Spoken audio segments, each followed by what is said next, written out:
Okay, so we've talked about education, we've talked about various other areas that come out of the Second Great Awakening. One of the things that you need to really understand is that women really start playing a very vital or important role during this age of reform. So because of their active role during the Second Great Awakening, they carry that not only into religion but other areas of reform, which is going to be the opposition to tobacco, alcohol, profanity, and other things, and even the push for women's rights.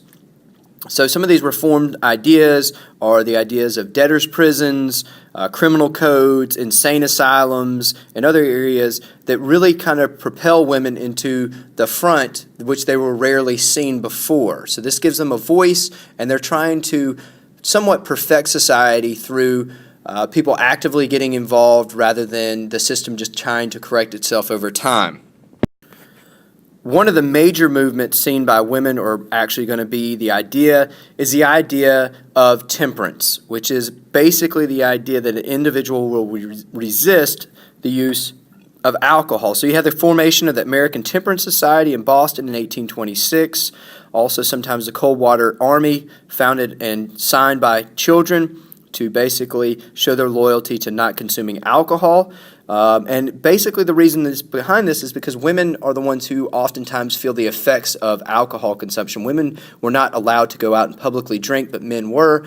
And oftentimes they came home, they had spent all the family's money, and were violent. So you can see how women became active in this and propelled or pushed for more reforms and the use of temperance to try and decrease the consumption of alcohol. We even have Neal Dow in Maine creating the father of prohibition in the Maine law in 1851, which would prohibit the making and sale of liquor at that point.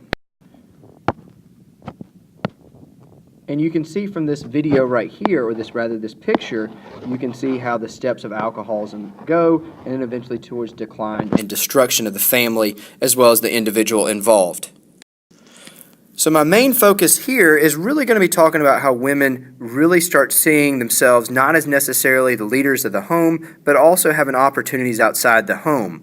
And you can see this with the idea of cult of domesticity and how some people embrace that the house is actually a great place for the woman, that they have a lot of power there. But some women start stepping up with a women's movement. And you have this led by people like Lucretia Mott, Susan B. Anthony, Elizabeth Cady Stanton, and others, pushing for either anti-slavery, women's rights, equality, and even Amelia Bloomer with the semi-short skirts that come around as a form of rebellion. But the main thing I want you to see and focus on is the idea created here by the Seneca Falls Women's Rights Convention in 1848 held in New York.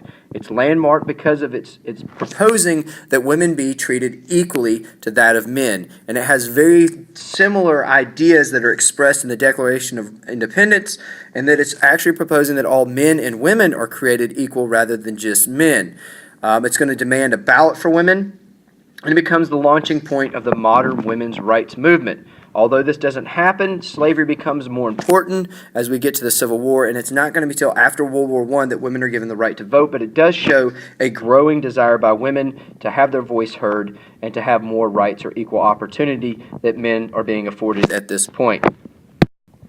And you can see here some of the people who were involved in it. You even have Frederick Douglass's name down here as well as up here, and the involvement of people like Elizabeth Cady Stanton and others promoting this idea and signing off on their declaration of sentiments, or what they believe to be right and what needs to be changed for women in the United States.